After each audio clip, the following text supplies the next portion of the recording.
Effectivement, personne n'aimerait voir un jour un avion comme celui-ci, le F-16 américain, affronter cette autre machine, russe, le Sukhoi 27. Ici aussi, la bataille se livre à coups de manche à balai et de remise de gaz. Mais l'enjeu est strictement commercial. On impressionne pour vendre. Vadim vous présente une figure acrobatico-technique, le Cobra, que seuls les Russes savent et peuvent réaliser. Cela parce que ce biréacteur est probablement le plus puissant du monde. Pourtant, les Russes n'ont pratiquement aucune chance de vendre un seul chasseur, ni même un seul hélicoptère de combat. Pour la bonne raison que dans la plupart des pays, les budgets militaires sont révisés à la baisse. Personne n'achète. Pour vendre 60 Mirage 2000 à Taïwan, la France s'est pratiquement fâchée avec Pékin.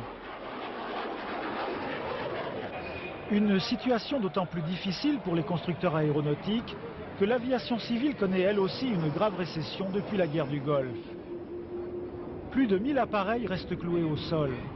Bien sûr, il se vend toujours le même nombre de billets, mais leur prix a baissé de plus de 10%.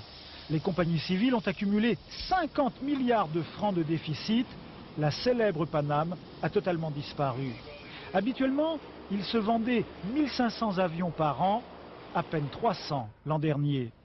Alors en attendant, on peut toujours rêver debout à des avions à double fuselage, véritables catamarans déserts, à des appareils de 1000 places, toujours à double fuselage, mais qui décolleraient sur l'eau comme des aéroglisseurs, ou à des avions sous coupe volante capables d'évoluer à plus de 3000 km/h. Domaine du rêve? Pas sûr.